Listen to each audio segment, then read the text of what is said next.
Hi guys, Will from the Access Panel Company here. We're here today to look at their meter over boxes, which as you can see, aren't looking great and unfortunately haven't lasted very long at all. The owner of the house didn't realise that these boxes actually come under their ownership, and the British Gas Company, or other gas companies are available, don't want to know about them and won't help you sort them out.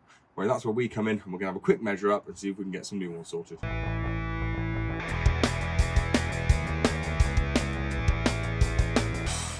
So it's install day. We're back at the property where we measured the meter over boxes about a week ago, and we've got the 2 meter over boxes here ready to go.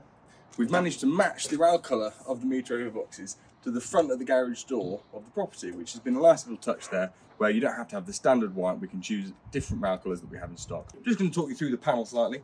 So this is our generation 1 meter over box. It's a 1-part meter over box, so it comes with the door installed into the frame, as you can see here. I'm just going to flip it round.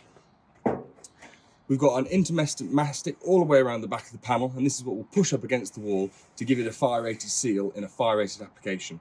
This property there, we're installing it as a non-fire rated application. On the main face of the door, we've got our SLIK system, which is our spring loaded invisible keyhole. So we have our standard T key here, and go engage with the budget lock. We'll just undo the 2.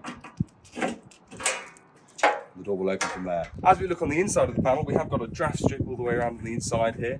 This is for the door to close against, and again, in a fire rated application, this aids the fire rating of the panel. The doors are on our spring pin system, so these doors can be removed really easily. If there was ever any damage caused, we can pull those out and pop the door straight out. Let's go install these panels.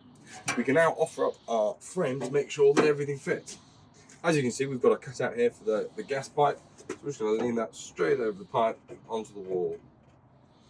What we're looking to do here is just check that none of the screw holes that we'll be using are hitting any of the mortar. It needs to be getting a firm placement on the brickwork. Once we're happy with the placement of the frame, we can just use a permanent marker just to mark through the screw holes onto the brickwork, just to make sure we know where we're screwing in later. There's a selection of holes that you can use at different depths to make sure that you do get a good placement in that brick. Whilst marking out the holes, just make sure that the top of the box is level to the wall. So next, we're going to use our drill with our masonry drill bit in. This is an M6 drill bit, but we are going to be using M5 screws.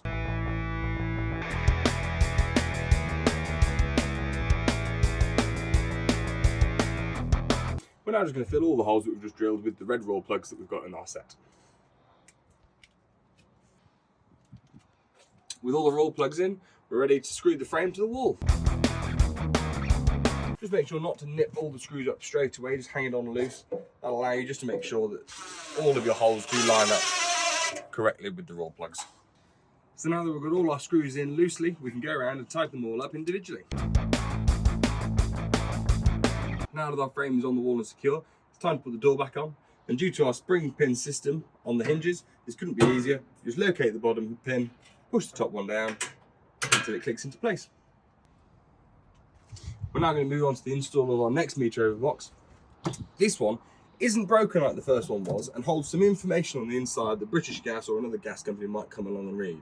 So in the instance where you might want to leave the original box on the wall, we've measured this one slightly bigger so that with the original box still on the wall, our frame fixes around the existing one. And we can put that over to really neaten up the job, and it'll match the one next to it. So with the box on the wall, it's being held pretty much by the existing meter. We're just going to check for level before we go and mark the screws. As we can see from that, we're ever so slightly off level. So we just have to raise the box slightly on one side just to bring it plumb. Now that I've got this, I'm just going to check that none of the screw holes fall over mortar joints, and then we're going to mark it up and fix it the same way we did the other one.